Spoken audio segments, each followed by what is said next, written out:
It is interesting because they're the sort of poster couple of the monarchy. They have this very well-received wedding. I think 200 million people watch it. Huge crowds go on TV. Huge crowds swarm around the palace. They seem very natural. They seem in love in a way that Charles and Diana are pretty glum at their wedding. And everyone thinks this is a new start, rather like Meghan, actually, this idea of a new broom coming into the royal family. But actually, quite quickly, literally about a year later, things change with It's a Royal Knockout, in which uh, Fergie comes across as a bit of a sort of milkmaid, gurning away, very sort of undignified, and they realize that maybe she is rather vulgar. They go on foreign tours where she makes rather sort of, I wouldn't say sexual comments about her husband at a dinner. She claims that she will see one of the hecklers afterwards. And it's just seen as not really the sort of dignity that one expects the monarchy. So, and there's always this balance in the monarchy to kind of open itself up and to be relatable at the same time to have a sort of dignity and a formality that gives it some sort of prestige and distance. And I think people like the Prince and Princess of Wales get that right.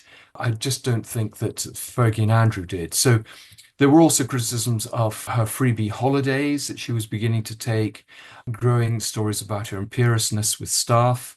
There were stories about her putting clearly on weight, her poor dress sense. She was unfairly compared to Diana. And so a new narrative began to develop. And in some ways, this is what the press does. They kind of build people up and then they kind of bring them down. But she was, again, the architect of her own misfortune here.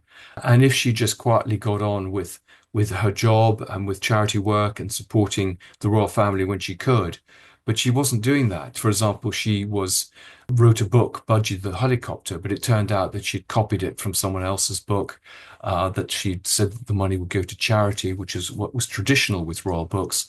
And yet it turned out that she was taking quite a lot of the money herself.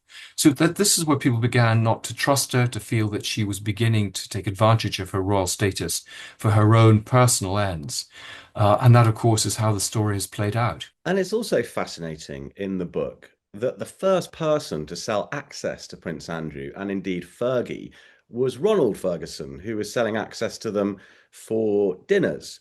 And you also talk in the book very early on, I think in the early 90s, with Sarah Ferguson setting up dinners at Buckingham Palace with Iraqi businessmen. So, right from the beginning, these themes that are going to eventually potentially almost bring them down or certainly lose them their titles, they're there right from the start. Can you talk about that a little bit? Yes, I think, and what I should also say in answer my last question, of course, one of the first things she did was to help actually pay for some of her mother's debts and also pay for, I think, a swimming pool at Sunninghill. She actually did a deal with Hello magazine to give them access to the house and pictures of the children, which upset the Queen. And of course, that was a huge cash cow for the next 30 years. Hello paid her huge sums of money for these photo spreads about everything she did. And a lot of her charitable activities were done on the basis that they would provide good income from Hello, and she would prevent, for example, any press as a part of the negotiation. She would prevent any other press coverage of the trip so that Hello had an exclusive. But you're absolutely right. The selling of access has gone on right from the very beginning. We saw it also at Buckingham Palace, where they, for example, hosted a birthday party for David Beckham's daughter. Now, whether any money changed hand there or it was a friendly gesture, one doesn't know. But at a time when taxpayer was paying huge sums of money to basically upgrade and refurbish Buckingham Palace, which was meant to be there for public duties, not for private parties. That didn't go down well. I was pretty shocked to discover that you could, if you were a businessman, you could have dinners at Buckingham Palace and at St. James's Palace, which the Duke and Duchess of York would go to. And these companies, particularly JP Morgan and Morgan Stanley, turned out to be the people who were doing business with the Yorks. And so there was again a very cozy relationship there. And when the story broke in the press, then they claimed that they had paid the palace for the evenings. But when I talked to one of the people who was there, she said actually that wasn't the case. And it was only perhaps when there was press outcry that anything was kind of done. And this happened time and time again. There's a story I tell of the royal box at the Albert Hall, in which the English National Ballet weren't able to use the royal box for entertaining potential donors because Andrew wanted to entertain his mistress and these banking people there. And this is extraordinary. He was enabled in this, in effect, corruption by, it seems to be, other people. He can't have just thrown a tantrum and said, I'll have the royal box from my yoga mistress. So it is extraordinary. There was a whole network of people around him who protected him and enabled him from the Queen down, but members of staff, clearly civil servants, diplomats, politicians. And I think we need to look at exactly what was going on there because he couldn't have operated in the way he did, or both of them did, without this support network. And you quote somebody saying that their arguments bordered on domestic violence. Can you just tell us about their marriage in those early days and why it went downhill so quickly, but then strangely how they ended up staying together for 30 years? Yes, well, I think they're very different characters, both quite fiery, actually very similar, both narcissists.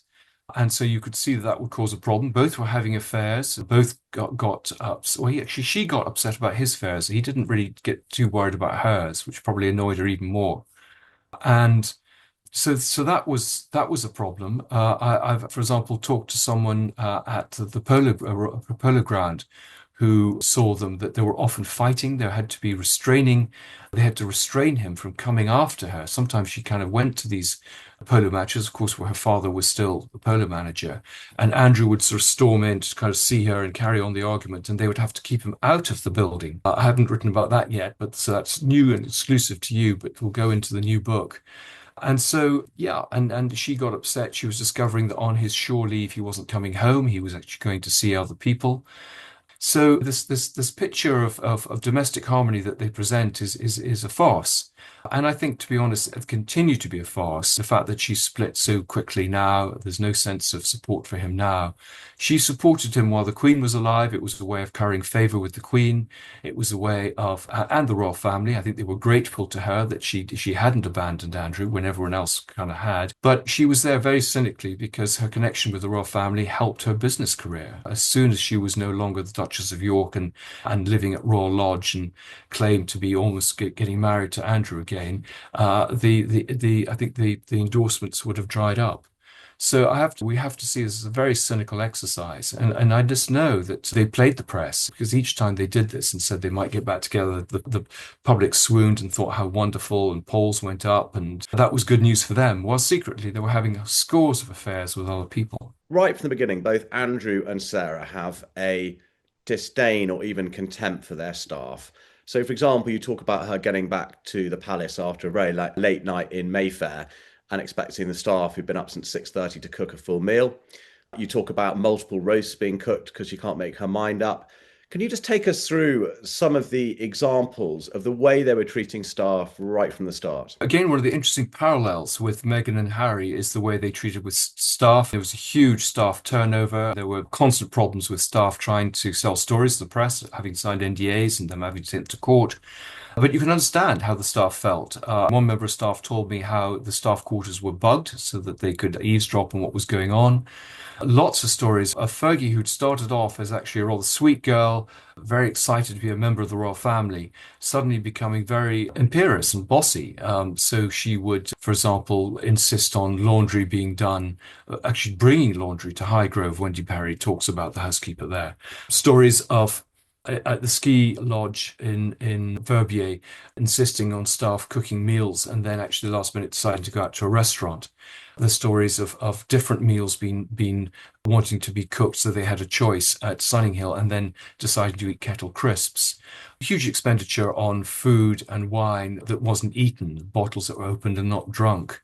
Just wastefulness, I think, which upset a lot of people. The stories of him summoning maids from 4 floors down just to open the curtains, which he could have done very easily, or summoning someone to fix the television in the middle of the night that he's watching, asking his police protection officers to pick up his golf balls that he's practicing on the gardens in Buckingham Palace. Just being very rude to staff, very insisting that they follow protocol. There's a man called David Anderson, who was a very respected senior courtier in Ireland, who was sort of publicly admonished because he called the Queen Mother, I think the Queen Mother, rather than Her Majesty Queen Elizabeth. And Andrew, of course, stands on ceremony. Titles and all these things are very, very important to him, and the pecking order and people bowing and curtsying. And this is what I think is going to upset him now, that his own daughters he'll have to bow to them. And I think he'd still insist at Royal Lodge now on them calling him Sir and Your Royal Highness and things, which they're not supposed to do. So they hang on ceremony because I think they lack a sense of confidence in their own qualities as individuals. They have to hang on to the institution to give them any sort of status. But yeah, there are innumerable stories of just how badly they treated staff. They would get, for example, police officers to take the rap on traffic offences, just being very unpleasant to them. Ken Wharf is the story of Andrew insisting that he move from a window seat because Andrew wants to sit in the seat. This was on a flight back from Balmoral. Just petulant, entitled, self-regarding, pompous behaviour. And it's worth actually just highlighting some of the figures in your book. So you detail her extraordinary £860,000 annual expenditure, including £300,000 on staff, £150,000 on gifts, £50,000 on flowers, £50,000 on parties, £150,000 on travel, £100,000 on clothes, and even £25,000 in a single hour at Bloomingdale's. What do you think this spending tells us about Sarah Ferguson's psychology and the world she was living in? Well, in the way that Andrew needs this sort of constant gratification of sex, like Epstein, there's this constant need to buy things, to treat herself. And because she's so indecisive, she can't just decide on one thing. This is again back to her childlike behavior. She'll buy all eight of something. There's stories now that one of the reasons it'll take so long to move from Royal Lodge is there's so many unopened Amazon boxes. She orders things and doesn't even open them. So there's a sort of hoarder instinct there. You see these stories of people who sort of just live amidst clutter because they can't resist buying things, treating themselves. And I think that's what she has. She needs to spoil herself to give herself some sort of validation. And I think because she knows she couldn't afford it, but she thinks she can afford it, she does these things. Gives again a lot of the spending is on other people, to be fair. She gives these very generous presents. But again, it's all part of buying love, buying affection, and needing to buy these things to satisfy her own very low sense of self-worth. And there's a really interesting quote in your book, and it's after Major Ronald Ferguson has been caught by the press going to a massage parlour for sexual favours. And Fergie's advice to him is hold your head up and be even more arrogant than you normally are. What do you think that tells us about her attitude towards scandal and reputation? Well, yeah, I think it's a very revealing quote. And actually, we get it the other way around when she's comes back with her father from Miami, where the pictures, the Steve Wyatt pictures have been found. They've appeared in the press. This is one of the first of her sort of public humiliations.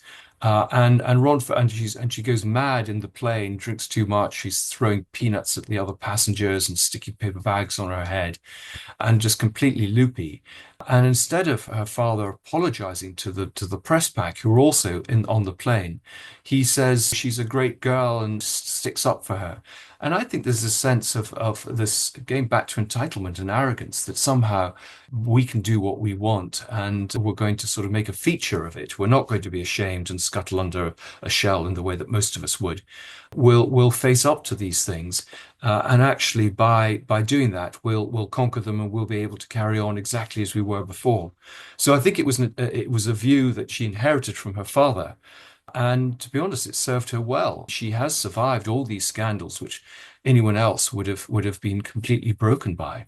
And it's extraordinary. The book was originally going to be called Shameless, and both she and Andrew have this extraordinary thick skin and this ability to just carry on. And there's another quote in your book from Sarah Ferguson, and she says, "I'm 59, but I feel 8 years old." And there's an interesting parallel there with Andrew as well when it comes to Arrested Development with his 72 teddy bears. Talk about that Arrested Development between the two of them and how you think it's informed their behaviour over the years. Yeah, I think that's a really good point, and I wish I'd made more of it in the book. And he's been described as a man-child. You're absolutely right with the teddy bears. They have this very juvenile sense of humor. It's very sort of slapstick. It's about food fights, and indeed, that's one of the things that brought them together when they met in the summer of 1985. They joked about I think he force-fed her profiterole, and then he didn't eat them, and she was annoyed and playfully slapped him. This sort of very juvenile behavior that they both exhibit. They both enjoy sort of playful, practical jokes. She was accused always of trying to kind of bring down the dignity of Diana. It's a famous episode where they're poking an umbrella at someone's bottom at Ascot. A lot of his sort of jokes are about unzipping people's dresses or humiliating them in some way, asking them to smell the pâté at a dinner and pushing their face in it, removing the table setting for someone who's disappeared from the table. The sort of behavior that you'd think even a 5-year-old would seem rather childish. So there's an awful lot of that. And again, if you watch Fergie, she's actually comes into her own when she's with very young children. And she likes doing the little voices, pretending to be a child again. So we're going back to the safe time in her life before her mother left. And so she had this YouTube channel where she got dressed up in funny things and did funny voices and made helicopters out of cucumbers and bits of cheese and things. And that's, she said, is where she feels happiest. So they both sort of have this arrested development. And in some ways, they don't want to grow up because their happy time perhaps was when they were children. And they don't want to face the responsibilities of adulthood, which may explain also why she's so bad with money. She never wants to, either of them, to take responsibility for some of their actions and behavior.